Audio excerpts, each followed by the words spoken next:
जय हिंद दोस्तों, स्वागत है आप सभी का आपके अपने चैनल मार्केट एकेडमी में। दोस्तों, आज के इस वीडियो में हम एक और अपकमिंग एसएमई आईपीओ जो कि 15 सितंबर को ओपन होने जा रहा है, उसका डिटेल एनालिसिस करेंगे। दोस्तों, कंपनी का नाम है कोडी टेक्नोलैब लिमिटेड। दोस्तों, इस कंपनी की ग्रे मार्केट में अभी से काफी बढ़िया डिमांड निकल करके आ रही है, जबकि आईपीओ कल के दिन ओपन होने वाला है। अभी सब्सक्रिप्शन के लिए आईपीओ ओपन भी नहीं हुआ, फिर भी आप देखिए कि 160 का प्राइस है और 70 का जीएमपी ट्रेड होता हुआ नजर आ रहा है। तो ग्रे मार्केट में काफी अच्छी डिमांड निकल करके आ रही है। 43.75% के एस्टिमेटेड लिस्टिंग गेन्स अभी से निकल करके आ रहे हैं। 42,600 का सब्जेक्ट टू सौदा रेट चल रहा है। तो दोस्तों, ये आईपीओ काफी बढ़िया परफॉर्म कर सकता है, काफी मोटा पैसा इसमें बन सकता है। और साथ ही दोस्तों, अभी देखा गया है कि जितने भी एसएमई आईपीओस हैं, उनकी लिस्टिंग काफी अच्छे मुनाफे पे होती हुई नजर आ रही है। तो दोस्तों, इस आईपीओ का भी डिटेल रिव्यू और एनालिसिस करना बहुत जरूरी हो जाता है। और दोस्तों, याद रखें, ये जो कंपनी है वो एआई और एमएल जो सेगमेंट है उसमें काम करने वाली कंपनी है, जिसका जो ग्रोथ पोटेंशियल है वो अपने आप में ही काफी ज्यादा हाई है। इस तरीके की जो ग्रोइंग बिजनेस है दोस्तों, उसमें देखा गया है पास्ट कुछ ईयर में भी कि काफी अच्छा मुनाफा देखते हुए नजर आया है। साथ ही प्राइस एप्रिसिएशन काफी ज्यादा देखने को मिला है। तो दोस्तों, इस आईपीओ का तो बहुत ही डिटेल रिव्यू और एनालिसिस करना जरूरी हो जाता है। और इसीलिए हम इस वीडियो में सिर्फ कंपनी की प्रोफाइल को नहीं समझेंगे, हम कंपनी की वेबसाइट को विजिट कर कंपनी के पूरे बिजनेस मॉडल को, जो कंपनी प्रोडक्ट्स व सर्विसेज जो प्रोवाइड करवाती है, उन सभी का डिटेल एनालिसिस करेंगे। साथ ही साथ ये जानेंगे कि आईपीओ रिलेटेड जो डिटेल्स हैं, जैसे आईपीओ कब ओपन हो रहा है, कब क्लोज हो रहा है, कितना अमाउंट लगने वाला है इस आईपीओ में एप्लीकेशन को सबमिट करने के लिए। साथ ही प्रमोटर होल्डिंग जैसे जो फिगर्स हैं, डेटा है, उन्हें चेक करेंगे। साथ ही सबसे जरूरी जो चीज होती है वो है कंपनी के फाइनेंशियल्स। उन्हें जानेंगे कि कंपनी के फंडामेंटल्स और फाइनेंशियल स्ट्रांग है या फिर वीक है। की परफॉर्मेंस इंडिकेटर को समझेंगे। वैल्यूएशन की जानकारी को लेंगे कि किस वैल्यूएशन पे कंपनी अपने आईपीओ को लेकर के आई है, अंडर वैल्यूड है, ओवर वैल्यूड है या फिर रीजनेबल वैल्यूएशन पर है। साथ ही दोस्तों, इस कंपनी से जुड़े क्या स्ट्रेंथ वाले फैक्टर्स हैं, वहीं क्या रिस्क वाले फैक्टर्स इसके साथ जुड़े हुए हैं, ये सभी चीज को डिस्कस करेंगे। साथ ही दोस्तों, जो सारे आईपीओस अभी मार्केट में ओपन होने वाले हैं या फिर अभी अपकमिंग है, उनके करंट जीएमपी को चेक करेंगे और लेटेस्ट सब्सक्रिप्शन फिगर को भी चेक करेंगे। तो दोस्तों, ये वीडियो काफी ज्यादा इंफॉर्मेटिव होने वाला है, तो प्लीज इस वीडियो को अंत तक जरूर देखें। और हाँ दोस्तों, अगर आप तक हमारे चैनल को आपने सब्सक्राइब नहीं किया है मार्केट एकेडमी को, तो प्लीज पहले सब्सक्राइब जरूर कर ले। हम अपने इस चैनल में सारे ही आईपीओस का डिटेल रिव्यू और एनालिसिस करते हैं। साथ ही दोस्तों, स्टॉक मार्केट रिलेटेड जो भी न्यूज और इवेंट्स होते हैं, वो सारी भी जो अपडेट्स हैं वो आप तक समय से पहुंचाते हैं। तो दोस्तों, चैनल को जरूर सब्सक्राइब कर लें, साथ ही बेल आइकन को क्लिक करना ना भूलें, ताकि आपको हमारे वीडियोस के इंपॉर्टेंट नोटिफिकेशन समय से मिलते रहें। साथ ही दोस्तों, वीडियो को लाइक जरूर करें, उससे हमें काफी ज्यादा मोटिवेशन मिलता है। चलिए अब इस जो कंपनी है उसका डिटेल रिव्यू और एनालिसिस स्टार्ट करते हैं और सबसे पहले समझते हैं कंपनी प्रोफाइल को कि आखिर ये कंपनी काम क्या करती है। So friend, this company is incorporated in 2017। तो बहुत ही नई कंपनी, बहुत ज्यादा साल नहीं हुए कंपनी को ऑपरेट करते हुए। Kody Technolab limited provide software development services to a diverse set of industries. The company provides staff augmentation, ML development, AR development, implementation, enterprise mobility, CX strategy and design, digital transformation, business analytics and intelligence, artificial intelligence, robotic IT consulting, mobile and web app development, Internet of Things, services and IT consulting services. तो दोस्तों, mainly जो IT companies होती हैं जो कि mainly AI और ML वगैरह में ऑपरेट करती है, इंटरनेट ऑफ थिंग्स में, क्लाउड कंप्यूटिंग में जो ऑपरेट करती हैं, तो उसी तरीके की कंपनी निकल करके आ रही है। एक प्लेटफॉर्म कंपनी है जो कि बाकी जो कंपनीज होती हैं उनके लिए एक प्लेटफॉर्म, एक सॉफ्टवेयर डेवलपमेंट करने का काम करती है। As of June 2023, the company has over 106 employees comprising developers, designers, project managers and quality assurance specialists। चलिए दोस्तों, अब कंपनी की वेबसाइट को विजिट कर लेते हैं और समझते हैं और भी डिटेल में कंपनी के कामकाज को। तो दोस्तों, इस तरीके की कुछ कंपनी की वेबसाइट निकल करके आ रही है। अगर देखें कि कंपनी किस तरीके के सॉल्यूशंस व सर्विसेज प्रोवाइड कराती है, तो दोस्तों इसमें सबसे पहला है ड्रोन सर्विलांस सॉल्यूशन, सेकंड है Elder health care solution, third है डिजिटल पेमेंट वॉलेट, फोर्थ है दोस्तों एआई स्टॉक ट्रेडिंग ऐप। तो दोस्तों, इस तरीके के जो सर्विसेज होते हैं, जो नेटवर्क्स होते हैं और सॉफ्टवेयर्स होते हैं, उनकी डिजाइनिंग का काम कंपनी करती है। We help you to achieve your business objective with right technology, strategy and people. अब दोस्तों, जिस तरीके की सर्विसेज कंपनी प्रोवाइड कराती है उसमें है robotic development, AI ML development, data science, साथ ही hiring resources, hire resources, IoT solution, legacy solution migration, IT consulting services, and support and maintenance. It's not about money, it's about having the right solution at right time. You can't afford to fall into wrong hands। तो दोस्तों, इस तरीके की कुछ company की website निकल करके आ रही है और कामकाज निकल करके आ रहा है।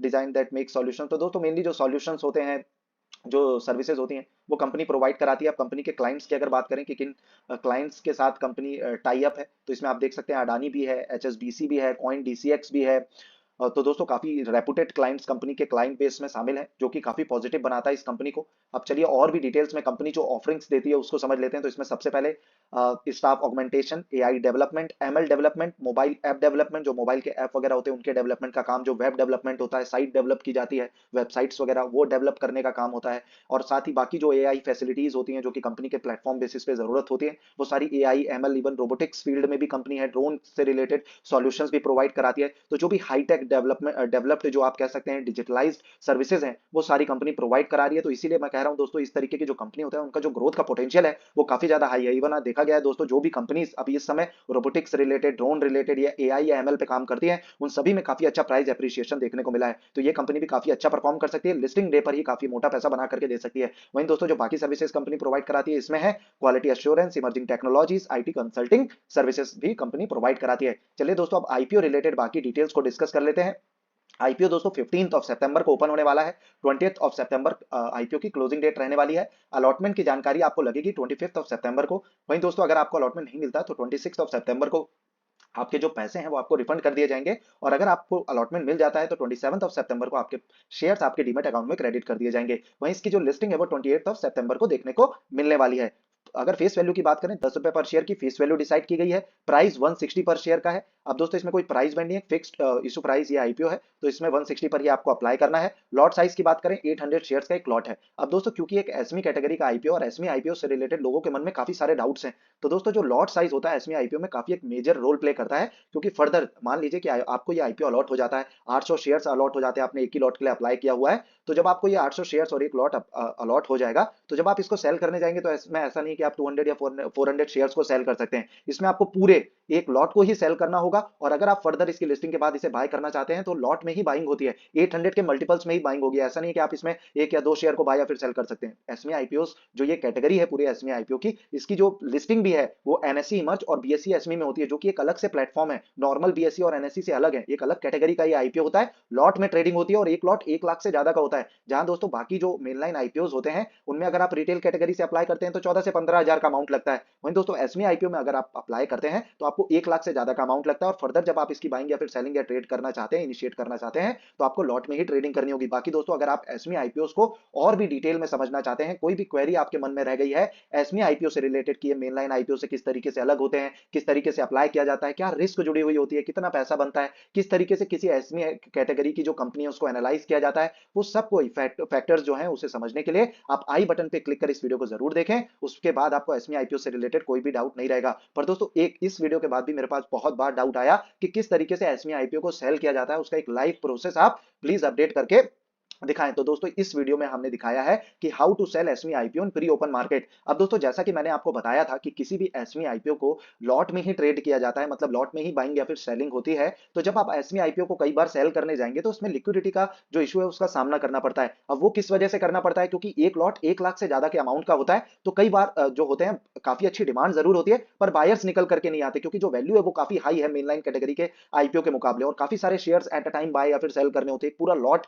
में ट्रेडिंग होती है। तो दोस्तों इसीलिए इसमें काफी ज्यादा लिक्विडिटी का सामना करना पड़ता है। इसीलिए इसको प्री ओपन मार्केट में सेल कर देना सबसे अच्छा होता है। किसी भी एसमी आईपीओ को लॉन्ग टर्म के लिए होल्ड ना करें। हो सकता है कि कोई एसमी कंपनी बढ़िया हो, उसमें लॉन्ग टर्म में भी काफी अच्छे लिस्टिंग गेन्स लॉन्ग टर्म में भी काफी अच्छा पैसा बने अगर आप इन्वेस्ट करें। पर फिर भी मेरी राय दोस्तों आपके लिए यही है कि किसी भी एसमी कंपनी में, क्योंकि स्मॉल एंड मीडियम एंटरप्राइज होते हैं, कुछ करोड़ की ये कंपनी होती है, 25 करोड़ के आसपास की, तो दोस्तों ऐसी कंपनी को कभी भी लॉन्ग टर्म के लिए होल्ड ना करें। लिस्टिंग गेन्स इसमें काफी बढ़िया मिलते हैं, लिस्टिंग गेन्स के लिए अप्लाई करें और प्री ओपन मार्केट में सेल करें। अब किस तरीके से करना है वो हमने इस वीडियो में दिखाया है, ताकि आपको आगे चल करके लिस्टिंग के बाद कोई भी ऐसा इशू का सामना ना करना पड़े कि कंपनी में लगातार लोअर सर्किट लग रहा है और आपका मुनाफा जो दिख रहा था 1 लाख से ज्यादा का, अब वो आप उसको इनिशिएट ही नहीं कर पा रहे, सेल ही नहीं कर पा रहे। तो इस तरीके की अगर दिक्कत ना हो, उसके लिए आप how to sell SME IPO pre open market इस वीडियो को जरूर चेकआउट करें। इसमें हमने बोंडाटा इंजीनियरिंग सर्विसेज जो एसमी कैटेगरी का आईपीओ है उसका लाइव सेलिंग का प्रोसेस दिखाया, जिसमें 1,08,000 का मुनाफा भी हुआ, 90% के लिस्टिंग गेन्स मिले, मतलब 90% की प्रीमियम पे आईपीओ लिस्ट हुआ। दोस्तों ये रक्षाबंधन के दिन का को लिस्ट होने वाला ये आईपीओ था, बहुत ही शुभ घड़ी में हुआ था, और हमने इसका लाइव पूरा प्रोसेस आपको शो किया इस वीडियो में। तो इन दोनों वीडियो को आप जरूर चेकआउट करें अगर आप एसमी आईपीओ को डिटेल में समझना चाहते हैं। चलिए दोस्तों अब बाकी डिटेल्स को डिस्कस कर लेते हैं। तो टोटल इशू साइज की अगर हम बात करें 27.52 करोड़ का इशू है। जैसा कि मैंने बताया था बहुत ही छोटी कंपनी होती है, बहुत छोटे इशू होते हैं। जो बड़े बड़े क्यूआईबीज हैं, एचएनआईज हैं दोस्तों, वो तो खुद एक इंडिविजुअली इसको ओवर सब्सक्राइब कर सकता है। इसीलिए इस तरीके की कंपनी में सिर्फ लिस्टिंग गेन्स के लिए अप्लाई करें। और आमतौर पर जो एसएमई आईपीओ होते हैं उसमें बहुत ज्यादा फंडामेंटल्स और फाइनेंशियल्स को चेक नहीं किया जाता। मेनली ये चेक किया जाता है कि डिमांड किस तरीके की निकल करके आ रही है, क्योंकि छोटा इशू होता है। अगर डिमांड बहुत ज्यादा निकल करके आ रही है तो उसमें पैसा जरूर बनता है। फ्रेश इशू है दोस्तों पूरा का पूरा 27.52 करोड़ का। इसमें ऑफर फॉर सेल कुछ भी नहीं है, ये भी काफी पॉजिटिव पॉइंट है। इशू टाइप की बात करें फिक्स्ड प्राइस इशू आईपीओ रहने वाला है, जिसकी लिस्टिंग एनएसई एसमी में होने जा रही है। अब दोस्तों लॉट साइज की अगर बात करें, आईपीओ अगर रिटेल कैटेगरी से आप अप्लाई करना चाहते हैं एक लॉट के लिए तो 800 शेयर्स के लिए अप्लाई करना होगा। अमाउंट हो जाएगा 1,28,000 रुपए का। रिटेल कैटेगरी में मैक्सिमम लिमिट सिर्फ 2 लाख रुपए तक की होती है। तो अगर आप 2 लॉट के लिए अप्लाई करते हैं तो आप एचएनआई कैटेगरी में आ जाएंगे। शेयर्स हो जाएंगे 1600, अमाउंट हो जाएगा 2,56,000 रुपए का। वहीं दोस्तों आईपीओ रिजर्वेशन की बात करें 50% का जो कोटा है वो एचएनआई के लिए रिजर्व है, और वहीं 50% का जो बाकी बचा कोटा है वो रिटेल कैटेगरी इन्वेस्टर्स के लिए रिजर्व किया गया है। वहीं कोडी टेक्नोलॉग प्रमोटर होल्डिंग की अगर हम बात करें, प्री इशू शेयर होल्डिंग 100% की थी, जो कि पोस्ट इशू में घट करके 73.01% की रहने वाली है। फिर भी दोस्तों ये काफी डिसेंट फिगर है। अब दोस्तों बात कर लेते हैं सबसे जरूरी डेटा का कि कंपनी के फाइनेंशियल्स किस तरीके के हैं, वो इंटैक्ट हैं कि नहीं, कंपनी स्ट्रॉन्ग फाइनेंशियल वाली है या फिर वीक फंडामेंटल्स वाली है। तो ये चेक करना बहुत जरूरी हो जाता है। इसे चेक किए बगैर कभी भी किसी आईपीओ में ना अप्लाई करें लिस्टिंग गेन्स के लिए, और ना किसी कंपनी में इन्वेस्ट करें लॉन्ग टर्म वेल्थ क्रिएट करने के लिए। चलिए दोस्तों अब सबसे पहले एसेट्स को डिस्कस कर लेते हैं। तो एसेट्स लगातार बढ़ते हुए नजर आ रहे हैं, ये पॉजिटिव पॉइंट है। रेवेन्यू भी लगातार बढ़ता हुआ आ रहा है। वहीं दोस्तों प्रॉफिट्स की अगर बात करें तो कंपनी लॉस मेकिंग थी साल 2021 में, वहीं साल 2022 और 23 में काफी अच्छा प्रॉफिट कंपनी ने जनरेट किया। नेट वर्थ भी पॉजिटिव हुई है। साल 2023 में रिजर्व्स एंड सरप्लस 123 का प्रेजेंटली कंपनी के पास है। वहीं टोटल बोरोइंग की बात करें तो कंपनी ने अपनी बोरोइंग या फिर डेट को काफी ज्यादा बढ़ा लिया है, और साल 2023 फाइनेंशियल ईयर में तो और भी ज्यादा बढ़ती हुई नजर आई। 746 लाख का जो डेट है वो कंपनी के पास है। तो ओवरऑल जो फंडामेंटल्स हैं वो काफी एवरेज निकल करके आ रहे हैं, और डेट कंपनी के पास बहुत ज्यादा है। ये एक बहुत ही बड़ा कंसर्न वाला फैक्टर है। पर एक पॉजिटिव पॉइंट ये है कि कंपनी रेवेन्यू व प्रॉफिट जनरेट कर पा रही है साल 2023 में आकर के। वहीं दोस्तों की परफॉर्मेंस इंडिकेटर की अगर हम बात करें तो पी रेशियो 22.66 का है। अब दोस्तों पी रेशियो से हमें क्या जानकारी मिलती है, पी रेशियो से हमें वैल्यूएशन की जानकारी मिलती है। ये होता है दोस्तों प्राइस टू अर्निंग रेशियो। इससे हमें पता चलता है कि कितने प्रीमियम में, किस हाई वैल्यूएशन पे या ओवर वैल्यूएशन पे या अंडर वैल्यूएशन पे कंपनी अपने आईपीओ को लेकर के आई है। तो जिस हिसाब का कंपनी का पी रेशियो है 22 का, तो हो हल्का सा आप मान सकते हैं कि ओवर वैल्यूड है। लेकिन जिस तरीके की कंपनी बिजनेस में ऑपरेट करती है, जिसका ग्रोथ पोटेंशियल इतना हाई है, तो हो सकता है कि हाई प्रीमियम पे भी अच्छा खासा लिस्टिंग गेन्स इस आईपीओ में बनता हुआ नजर आए। पर दोस्तों कहा जाएगा कि कोई एक छोटी small and medium enterprise company है। साथ ही रेवेन्यू और प्रॉफिट्स भी अभी जनरेट करना स्टार्ट किए। साल 2020 में तो नेगेटिव में ही था, साल 2021 में। तो दोस्तों इस हिसाब से थोड़ा सा ओवर वैल्यूएशन पे जरूर कंपनी अपने आईपीओ को लेकर के आई है। वहीं दोस्तों मार्केट कैप 101.98 करोड़ का है। आरओई की अगर हम बात करें, रिटर्न ऑन इक्विटी 176.59% है। आरओसीई 97.37% है। ये दोनों फिगर कमाल के हैं दोस्तों। डेट टू इक्विटी जो कि एक कंसर्न वाला फैक्टर है वो है 1.59 का। अर्निंग पर शेयर 7.06 का कंपनी ऑफर करती है। वहीं रिटर्न ऑन नेटवर्थ 67.77% का निकल करके आ रहा है। अब दोस्तों एक और बहुत ही महत्वपूर्ण जानकारी होती है कि ऑब्जेक्ट्स ऑफ द इशू क्या है, मतलब कंपनी अपने आईपीओ से जो पैसा रेस करेगी उससे आखिर काम क्या करना चाहती है, किस पर्पस से कंपनी अपने आईपीओ को लेकर के आई है। तो दोस्तों इसमें 5 पॉइंट्स हैं जो कंपनी ने दिए हैं। उसमें सबसे पहला है funding capital expenditure towards setting up development center at Gift City, Gandhinagar, funding incremental working capital requirements of the company, repayment and prepayment of certain borrowings availed by company general corporate purpose and to meet the issue expenses। तो दोस्तों एक और काफी positive point लगा कि company अपने जो projects हैं उनको लेकर के जो डेवलपमेंट करना चाह रही है उसके लिए कंपनी अपने आईपीओ को लेकर के आई है। एक और डेवलपमेंट सेंटर सेटअप करना चाह रही है कंपनी गिफ्ट सिटी गांधीनगर में। ये भी काफी पॉजिटिव पॉइंट है। Funding incremental working capital requirements of the company. और थर्ड पॉइंट जो एक और बहुत ही पॉजिटिव पॉइंट निकल करके आ रहा है कि repayment and pre payment of certain borrowings availed by the company. कि कंपनी जो अपने डेट है जो कि काफी ज्यादा है, 1 से भी ज्यादा का रेशियो है डेट टू इक्विटी रेशियो, तो उसको कम करना चाह रही है। तो कंपनी फोकस्ड है अपने फंडामेंटल्स व फाइनेंशियल्स को सुधारने के लिए। इस तरीके का दोस्तों ओवरऑल कंपनी का व्यू निकल करके आ रहा है। अब चलिए एक और बहुत ही जरूरी फैक्टर होता है, क्योंकि दोस्तों आमतौर पर जब भी किसी एसएमई आईपीओ में डिमांड निकल करके आती है तो हम जीएमपी बेसिस पे किसी भी आईपीओ में लगा देते हैं। कुछ लोग ऐसे होते हैं वीडियो को पूरा नहीं देखते, वो आईपीओ में लगा दिया, अगर हो गया मतलब मिल भी गया, अलॉटमेंट भी हो गया, लकी भी हो गए, पैसा भी बन रहा है, फिर उसे सेल नहीं करते, लालच में आ जाते हैं। तो दोस्तों इसीलिए किसी भी कंपनी का किसी भी आईपीओ के जो रिस्क फैक्टर्स हैं उसे समझना जरूरी है। और ये तो दोस्तों एक स्मॉल एंड मीडियम एंटरप्राइज है, कितना भी अच्छा बिजनेस हो, कितना भी अच्छा कामकाज हो, कितना भी अच्छा मुनाफा कमा रही हो, फिर भी दोस्तों बहुत छोटी कंपनी होती है जो बैड सिचुएशन होते हैं, जब बुरा वक्त आता है, फाइनेंशियल क्राइसिस वगैरह आती है, उस समय में जो भी कंपनी जिनमें डेट ज्यादा होता है, जो छोटे मार्केट कैप वाली कंपनी होती है, तो उनको वो जो प्रॉब्लम है उसको फेस करने में काफी ज्यादा इशू होता है। इसीलिए दोस्तों इस तरीके की कंपनी में लॉन्ग टर्म के लिए इन्वेस्ट ना करें, लिस्टिंग गेन्स के लिए अप्लाई कर सकते हैं। इंटरनल रिस्क फैक्टर जो कि कंपनी के साथ एसोसिएटेड है, चलिए इन्हें भी डिस्कस कर लेते हैं। तो सबसे पहला पॉइंट है our business will suffer if we fail to anticipate and develop new services and enhance existing services in order to keep place with rapid changes in technology and industries on which we focus. अब दोस्तों अगर मान लीजिए कोई infrastructure related company है तो दोस्तों उसमें काफी सारे heavy asset model business model होता होता है वो, उसमें काफी पैसा लगता है, काफी मशीनरी लगती है, काफी कुछ करना पड़ता है, तो उसमें बहुत ज्यादा जो कंपनीज होती हैं वो इंगेज नहीं होती, बहुत सारी कंपनीज नहीं आती। पर जो प्लेटफॉर्म रिलेटेड जो कंपनी होती है, टेक्नोलॉजी ड्रिवन जो कंपनीज होती है, उसमें जो कंपटीशन है वो बहुत हाई होता है, क्योंकि इस तरीके की जो कंपनीज है वो मार्केट में बहुत सारी, इंडिया में ही अभी बहुत सारी है, और रैपिड ग्रोथ डेवलपिंग कंट्री है इंडिया, तो इस तरीके की जो टेक्नोलॉजी बेसिस कंपनी है दोस्तों, इंडस्ट्रीज हैं वो काफी ज्यादा है। तो इस तरीके की कंपनीज में सबसे बड़ा जो रिस्क वाला फैक्टर होता है कि उनको जो लेटेस्ट टेक्नोलॉजी होती है उनके साथ चलना होता है, कि अगर थोड़ी भी टेक्नोलॉजी में ऊपर नीचे हो गई तो कहीं जो कस्टमर्स हैं इनके वो किसी और के पास चले जाएंगे, क्योंकि टेक्नोलॉजी ड्रिवन जो बाकी कंपनीज हैं उसमें काफी ज्यादा कंपटीशन है। वहीं दोस्तों सेकंड पॉइंट है intense competition in the market for technology services that could affect our pricing which could reduce our share business from clients and decrease our revenue and profitability. तो जैसा कि मैंने बताया दोस्तों, कंपटीशन अब क्योंकि बहुत ज्यादा है तो उसमें प्राइसिंग की जो पावर है वो भी थोड़ी सी कम हो जाती है, क्योंकि अगर आपको दूसरे से बिजनेस को लेना है तो आपको कम चीप प्राइस में दूसरा जो कस्टमर है उसको अपनी सर्विसेज देनी होंगी। तो ये वाला फैक्टर भी इस तरीके की कंपनीज के साथ बहुत ही ज्यादा जुड़ा हुआ होता है। Our global operation expose us to numerous and sometimes conflicting legal and regulatory requirements and violation of these regulation could harm our business। वहीं दोस्तों फोर्थ पॉइंट की बात करें, we have limited financial history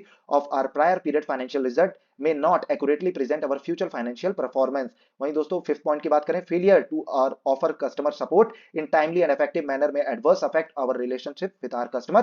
six point है, our top 10 customer contribute majority of our revenues from operation, any loss of business from one or more than may adversely affect our revenue and profitability। वहीं seventh है, we derive a significant portion of our revenue from operation from limited number of markets, mainly इनके जो markets हैं वो India, Kuwait, USA, Germany में ही स्थित हैं। And eighth है, in case of our inability to obtain, renew or maintain the statutory regulatory license, permits and approval required to operate our business, it may have material adverse effect on our business and the company is yet to place order for 100% of capital expenditure to our proposed object as specified in the object of the issue। तो दोस्तों इस तरीके के जो risk factors हैं वो company के साथ एसोसिएटेड है, इनका हमने डिटेल जो है आपके साथ डेटा शेयर किया।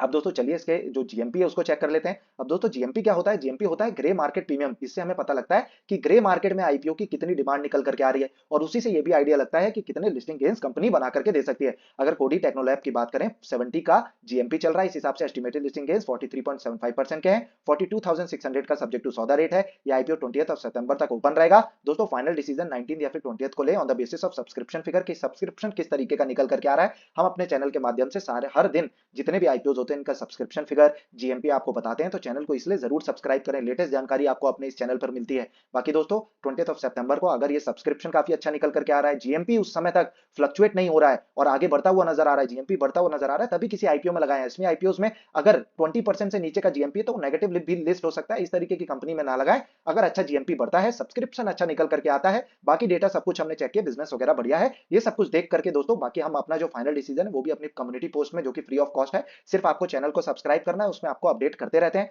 बाकी दोस्तों जो फाइनल डिसीजन है, क्योंकि आपका पैसा है, आपको लगाना होता है, तो on the basis of your own analysis and अपने फाइनेंशियल एडवाइजर से सलाह लिए बगैर कभी भी किसी आईपीओ में अप्लाई ना करें और किसी भी इन्वेस्टमेंट में आप मतलब बिजनेस में इन्वेस्ट ना करें। बाकी दोस्तों चलिए अब बाकी जो आईपीओ मार्केट में आने वाले हैं या फिर अब ओपन है उन सभी के करंट जीएमपी को चेक कर लेते हैं। हाई ग्रीन कार्बन की अगर बात करें, 26.67% के एस्टिमेटेड लिस्टिंग गेन्स निकल करके आ रहे हैं। इस आईपीओ को हम जस्ट इस वीडियो के बाद ही कवर करने वाले हैं, तो दोस्तों चैनल को जरूर सब्सक्राइब कर लें और अगले वीडियो को भी जरूर चेकआउट करें। मधुसूदन मसाला की बात करें, 60% का एस्टिमेटेड लिस्टिंग गेन्स निकल करके आ रहे हैं। कल ही ये जो फिगर है वो 30 to 40 के अराउंड था, तो ऑलमोस्ट जीएमपी दोगुना हो गया है। बढ़िया आईपीओ है, कल के दिन हमने इस पे डेडिकेटेड वीडियो अपलोड किया हुआ है, आई बटन पे क्लिक कर इस वीडियो को जरूर चेकआउट कर सकते हैं। सेल्कॉर गैजेट्स की बात करें, 48.91% के एस्टिमेटेड लिस्टिंग गेन्स है, इस पे भी डेडिकेटेड वीडियो ऑलरेडी अपलोड किया, आज से 7 दिन पहले अपलोड कर दिया, सारी जानकारी दी है, जरूर चैनल पे जाकर के विजिट करें और ये सारे वीडियोस को चेकआउट करें। वहीं दोस्तों अगर आप चाहते हैं कि मेनलाइन कैटेगरी के आईपीओ में एप्लीकेशन को सबमिट करें, तो दोस्तों जैगल प्रीपेड ओशियन काफी अच्छा आईपीओ है, बहुत ज्यादा मतलब लिस्टिंग गेन्स तो नहीं बनेंगे, फिर भी 15 to 20% के लिस्टिंग गेन्स इसमें जरूर बनते हुए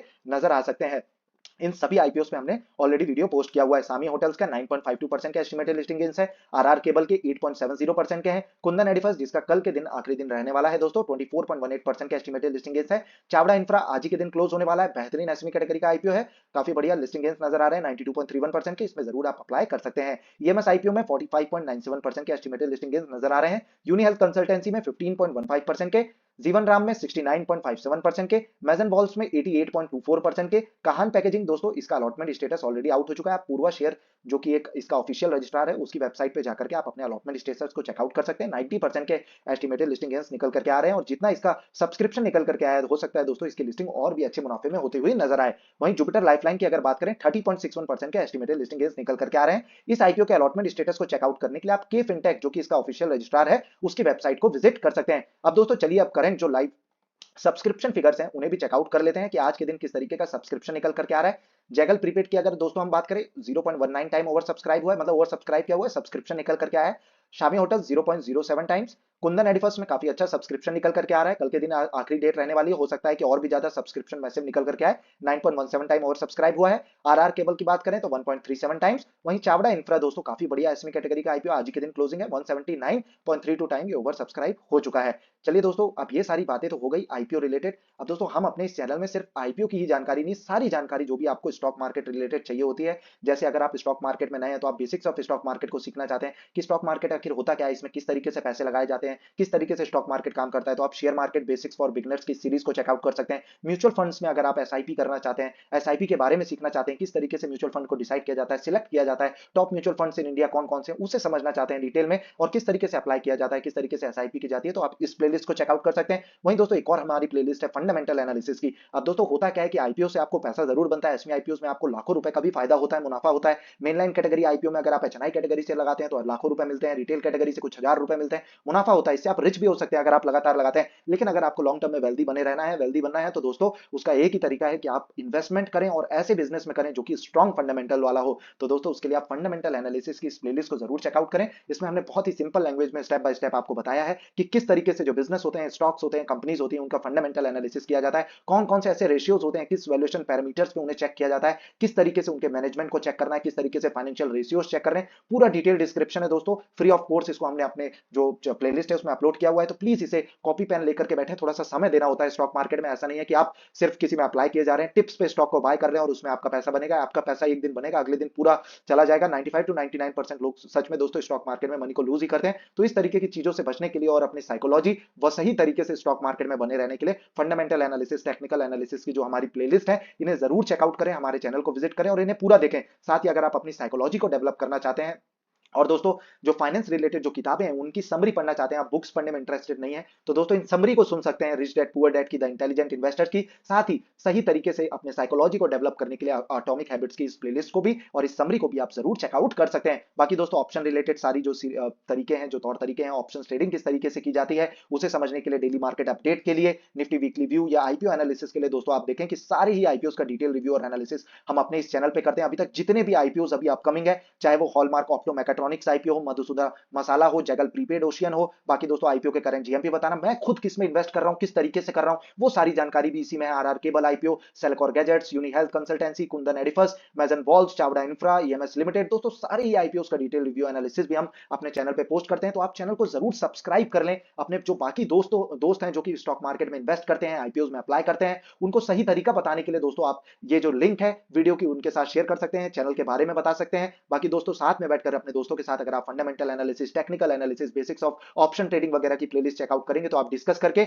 सच में एक पैसा कमा सकते हैं स्टॉक मार्केट से सही तरीके से। बाकी दोस्तों बेल आइकन को क्लिक जरूर करें ताकि जो अगले हमारे वीडियोस आने वाले हैं उनके नोटिफिकेशन आपको समय से मिलते रहें, और वीडियो को लाइक जरूर करें दोस्तों। हम आप लोगों के लिए काफी कुछ लेकर के आते हैं, समय से लेकर के आते हैं, तो दोस्तों उससे हमें काफी मोटिवेशन मिलता है आपके लाइक से और आपके कमेंट से। तो अगर आपको वीडियोस पसंद आ रहे हैं तो प्लीज कमेंट जरूर करें। साथ ही दोस्तों अगर वीडियो इंफॉर्मेटिव भी लग रहा है और कोई डाउट है उसके बाद भी, तो प्लीज अपनी जो क्वेरी है वो कमेंट सेक्शन में रेज करें। I will be very happy to help out in that. Thank you audience. जय हिंद, जय भारतम।